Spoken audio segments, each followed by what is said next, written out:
Buongiorno a tutti ragazzi, ancora notizie davvero strane.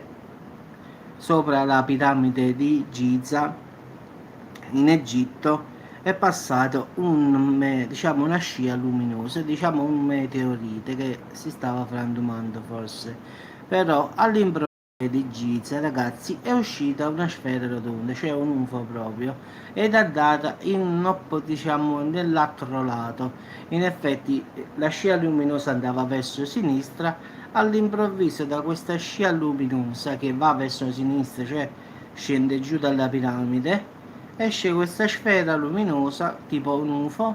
e incomincia a sorvolare la piramide di Giza, diciamo come se qualcuno vorrebbe controllare oppure sono tornati per vedere come stavano le loro creazioni. Molti in effetti ufologi hanno detto così in effetti, perché su questo qua c'è un video pure che io poi sapete che per copyright io non posso metterlo, però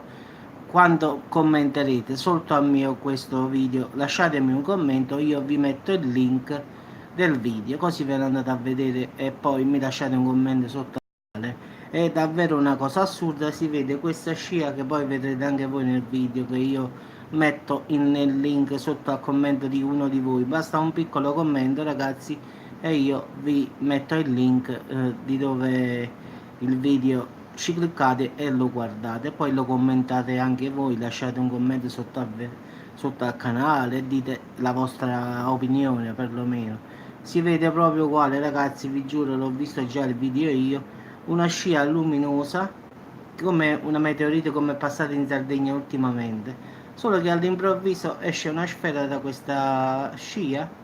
e si va sulla piramide di Giza e poi se ne va via. Cioè è una cosa assurda, come dicono quelli che hanno visto il video, che secondo loro sono tornati quelli che hanno costruito queste famose piramidi, che secondo me stavano volando per controllarla. È una cosa assurda, lo so, però ragazzi è successo davvero, quindi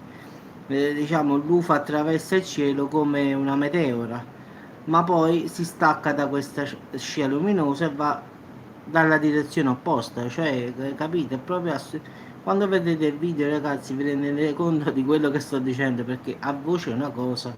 però a vederla è un'altra cosa. Quindi ragazzi mi raccomando, dopo aver visto il video che metterò in descrizione, però sotto a un commento di uno di voi, quindi commentatemi questo video e poi io sotto a uno di voi metto il link quello là per andare a vedere il video, che io ripeto non posso per motivi di copyright, perché è di proprietà di qualcuno, quindi sapete le regole sono così. Purtroppo posso dire la notizia, però non posso giustamente far montare il video di un altro, quindi le regole sono queste qua. Quindi ragazzi lasciatemi un mi piace, mettete un commento, io subito vi metto il link che già ho salvato e ve lo faccio vedere, così vi rendete conto di quello che davvero accade nel mondo. Ciao a tutti ragazzi e buon appetito a tutti, ciao.